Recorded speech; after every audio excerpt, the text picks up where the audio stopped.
Brand. I'm looking at them right boots.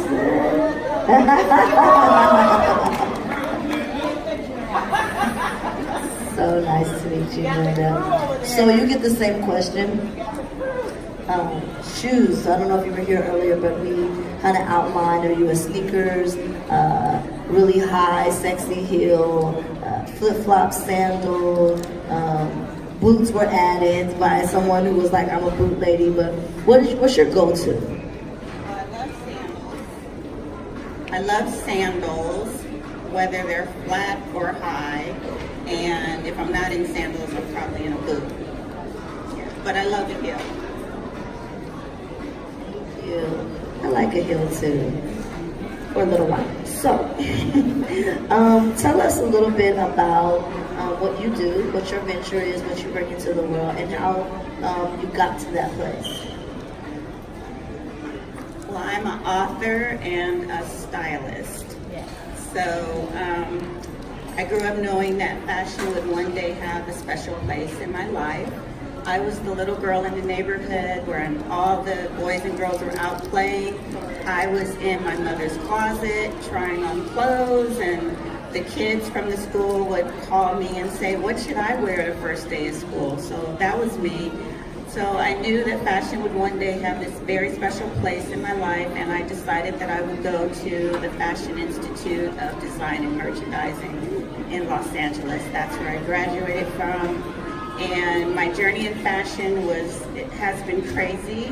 I have worked in many places, from retail to visual displays, which means I'm the person that would, in the store, I would dress the mannequins and so forth. And then I became a fashion writer for a newspaper.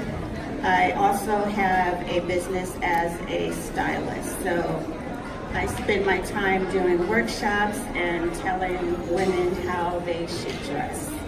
So that's my life. I also got into the blogging world, and just so that these young ladies can understand how life can happen, sometimes you never know who's watching.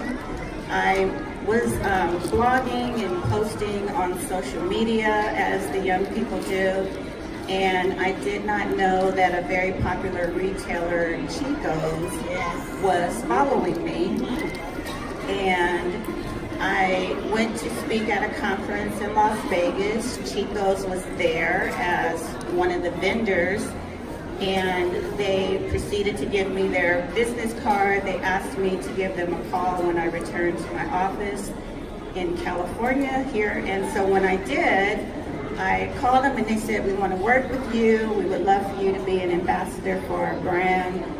We're going to send you a year's worth of clothes. You can choose and do what you want to do with them. We just ask that you wear them and you speak about our brand in a positive way. And then I also went on to do a denim commercial for them. It's all shocking and surprising because I am barely 5 feet tall. And obviously I am not model thin, but they were impressed anyway. So I did a denim commercial for Chico's, and and I was the only African American in that commercial too, by the way. But anyway, that's my story. So yes, I teach women how to connect with who they are through discovering their personal style. That's exciting, especially as we're close to the end here and we're here in a retail and we have this whole opportunity, like look how that all worked out.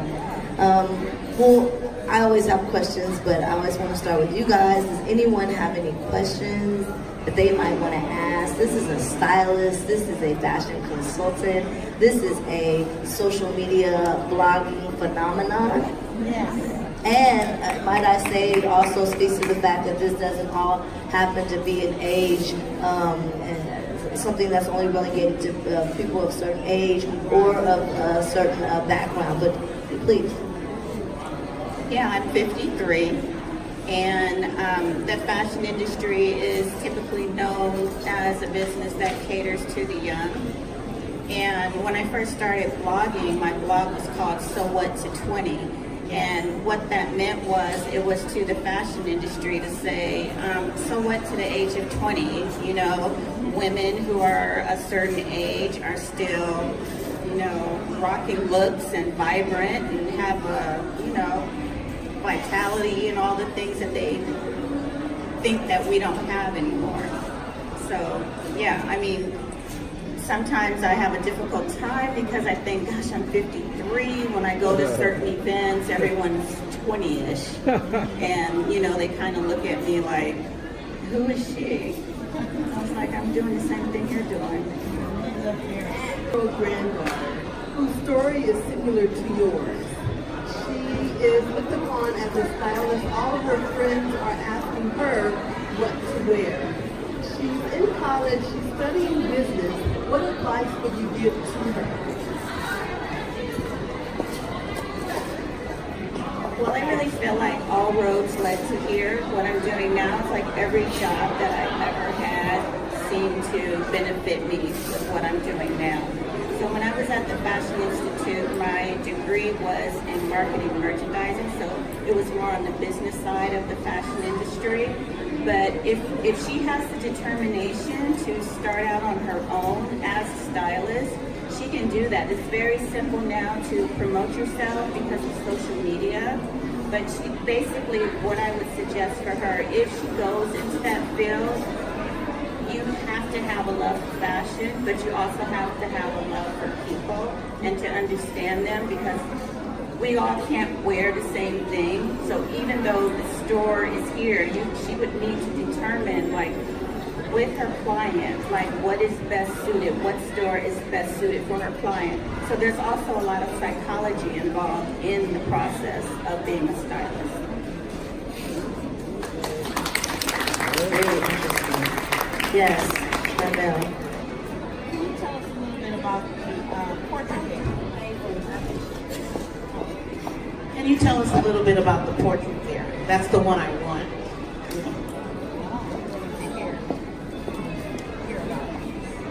So, as I said in the beginning, I'm an author. I wrote 2 books. My second book is True Style, A Look Beyond the Surface. And inside the book, rather than just having photographs, I decided to have an illustrator. And she created this illustration here, which is also inside the book. And this depicts Audrey Hepburn, Jackie Kennedy, and Michelle Obama. And I talk about them extensively in the book because they are women of style, not just because of the way they dress. They all have their own fashion taste, but also because these women, there was something more about them that you would want to know. Like if Michelle Obama, if you didn't know Michelle Obama as Michelle Obama, but she walked in the store and she was dressed, you would probably be drawn to her in a way that was more than just her attire. You would probably be like, wow, I would love to get to know her. So these women were able to project more than just about their clothing, but also who they were on the inside.